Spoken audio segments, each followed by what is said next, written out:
उत्तर प्रदेश के शिक्षा विभाग में इस वित्तीय वर्ष 2026-27 में लगभग 85,000 पदों को भरे जाने की बात की जा रही है।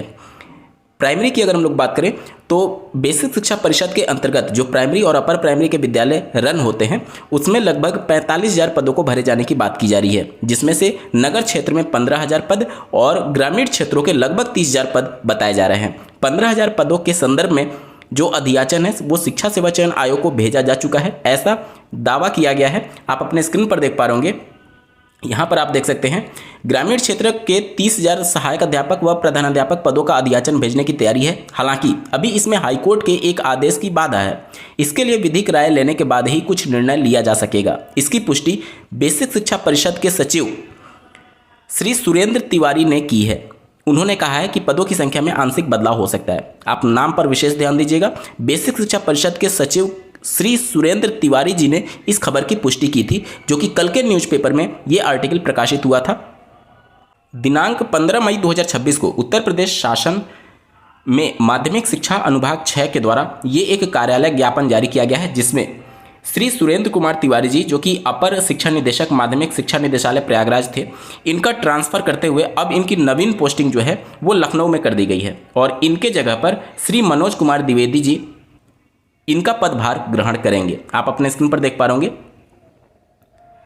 देख सकते हैं आप। संबंधित अधिकारियों को निर्देशित किया जाता है कि वह अपनी नवीन तैनाती के स्थान पर तत्काल कार्यभार ग्रहण करते हुए कार्यभार प्रमाणक शासन के उपलब्ध कराया जाना सुनिश्चित करें। तो जिनके द्वारा खबर की पुष्टि की गई थी, अब उनका ट्रांसफ़र लखनऊ में हो चुका है और जो लखनऊ में उनकी जगह पर थे उनका ट्रांसफ़र अब प्रयागराज में किया गया है। आप लोग के बहुत ज़्यादा कमेंट के माध्यम से प्रश्न आ रहे थे कि क्या अपर प्राइमरी में भी वैकेंसी देखने को मिलेगी। बेसिक शिक्षा परिषद के अंतर्गत प्राइमरी और अपर प्राइमरी दोनों आते हैं और नगर क्षेत्र में जो 15,000 अधियाचन भेजे गए हैं या फिर ग्रामीण क्षेत्रों में जो जिन 30,000 पदों की बात चल रही है, क्या उसमें प्राइमरी और अपर प्राइमरी दोनों शामिल है? क्योंकि जब आप टीजीटी पीजीटी में जाते हैं तो नो डाउट वहाँ पर केवल बीएड वाले अलाउड हैं, लेकिन जब अपर प्राइमरी की बात आती है तो उसमें डीएलएड और बीएड दोनों कैंडिडेट अलाउड हैं। तो इस कंडीशन में ये बहुत महत्वपूर्ण प्रश्न बन जाता है।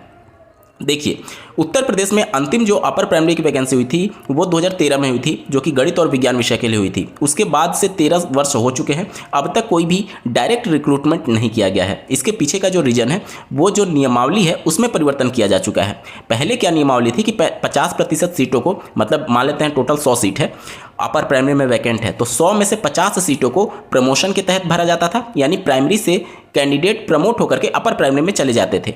लेकिन और 50% सीटों को डायरेक्ट रिक्रूटमेंट के तहत भरा जाता था। लेकिन इस व्यवस्था को पूरी तरीके से बदल दिया गया है और अब ये कर दिया गया कि जो 100% सीटें होंगी, यानी कि 100 की 100 सीटें सिर्फ और सिर्फ प्रमोशन से भरी जाएंगी।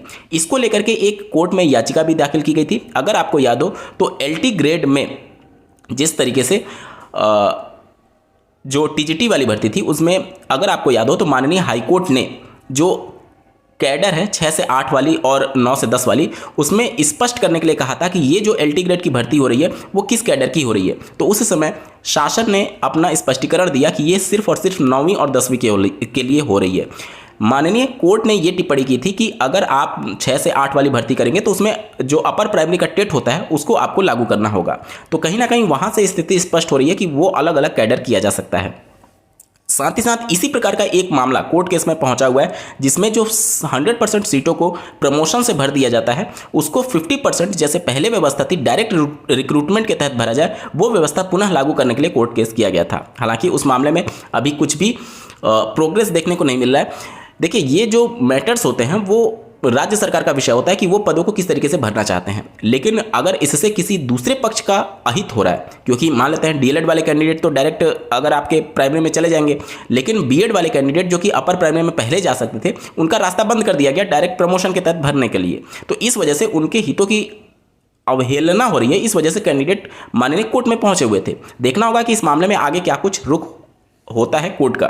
इसके साथ ही साथ बहुत सारे ऐसे मामले हैं जहां पर डीएलएड वाले अभ्यर्थियों का नुकसान हो रहा है, जैसे केवीएस देख लीजिए आप, एनवीएस देख लीजिए आप। वहां पर टीजीटी में जो 6 से 8 वाली भर्ती है उसको भी शामिल कर लिया गया, क्योंकि टीजीटी अगर हम लोग 9 से 10 की बात करें तो एनसीटी की गाइडलाइन के हिसाब से वहां पर आपको टेट अनिवार्य है ही नहीं। तो वहाँ पर टेट क्यों मांगा जाता है अपर प्राइमरी का? वो इसलिए मांगा जाता है क्योंकि केवीएस में और एनवीएस में वो दोनों कैडर को एक साथ मिला लिए हैं, मतलब 6 से 8 वाला और 9 से 10 वाला।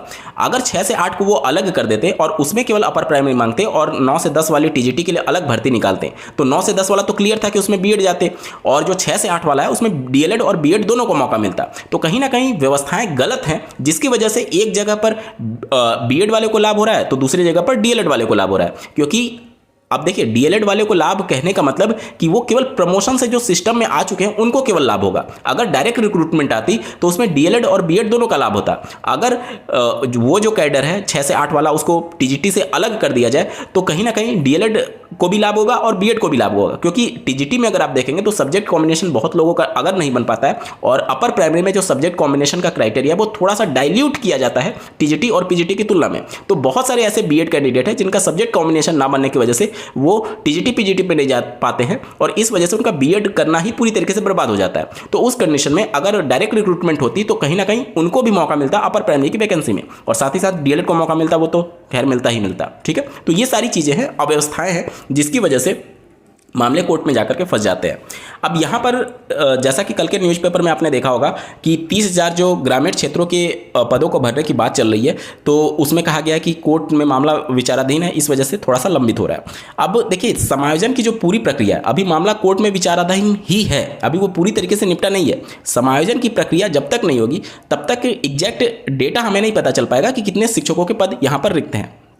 इसके अलावा बहुत सारे लोगों का ये भी प्रश्न था कि क्या शहरी क्षेत्र का अलग वैकेंसी आएगा और ग्रामीण क्षेत्र का अलग वैकेंसी आएगा? नहीं, ऐसा नहीं होता है।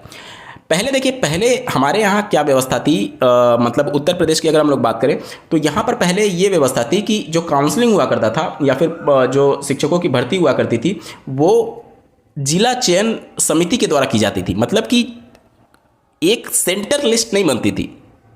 जबकि अब क्या व्यवस्था कर दी गई है 68,500 से कि सेंटर लिस्ट बनाने की व्यवस्था कर दी गई है। तो ये बहुत बड़ा बदलाव हुआ है और इससे निश्चित तौर पर थोड़ी सी पारदर्शिता भी आई है भर्तियों को लेकर के। पहले जिलों वाइज वहाँ पर सिलेक्शन होता था और वहाँ पर चीज़ें हो रही होती थी, तो उसमें बहुत सारी कॉम्प्लिकेशंस, बहुत सारे अनियमितताएं देखने को मिलती थी। तो नो डाउट ये सारी चीज़ें बहुत अच्छा हुआ है कि सेंटर लेवल पर ये सारी चीज़ें हो रही हैं। और जहां तक बात है ग्रामीण क्षेत्र और नगर क्षेत्र का, तो पहले ये व्यवस्था थी कि ग्रामीण क्षेत्र से नगर क्षेत्र में और नगर क्षेत्र से ग्रामीण क्षेत्र में लोगों का जो शिक्षक थे वो ट्रांसफ़र नहीं हो पाता था। इस वजह से ये व्यवस्था को ख़त्म किया गया और उस ट्रांसफ़र को ट्रांसपेरेंट बनाने के लिए और इनका ट्रांसफ़र नगर से ग्रामीण और ग्रामीण से नगर में हो पाए, उसके बाद जो व्यवस्था बचेगी और जितनी शिक्षकों की रिक्वायरमेंट होगी उसके आधार पर शिक्षकों की भर्ती करने की बात यहाँ पर सामने निकल करके आएगी। तो यहाँ पर अगर हम लोग देखें कि ये नो डाउट पॉजिटिव रुख है। हालांकि जिन्होंने पुष्टि की थी उनका ट्रांसफ़र कर दिया गया है।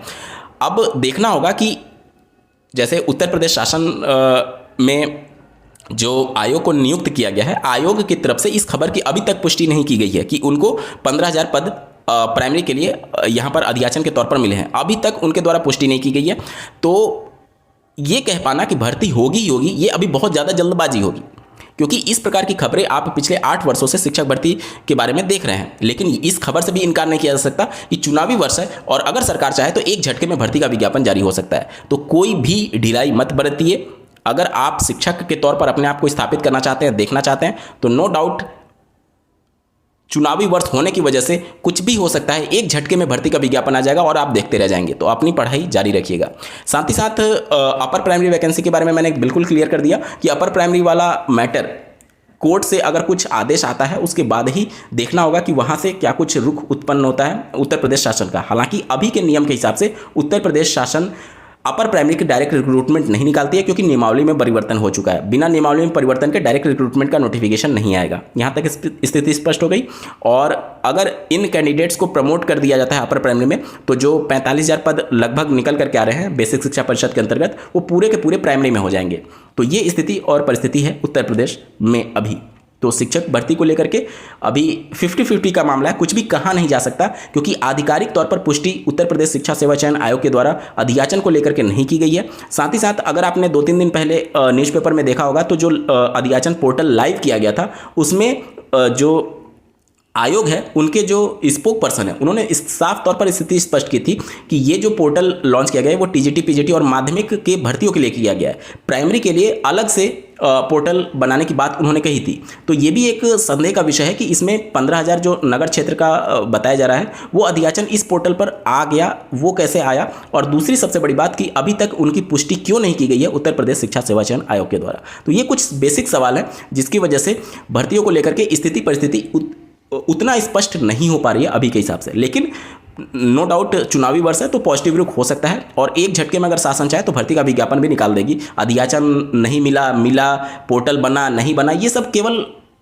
एक तरीके से चोचले मात्र हैं। और अगर सरकार चाहे तो एक झटके में भर्ती का विज्ञापन भी आ जाएगा बिना पोर्टल के ही। ठीक है, तो वो सारी चीज़ें सरकार के हाथ में। अब देखना होगा कि सरकार भर्ती को लेकर के कितना पॉजिटिव रुख अपनाती है।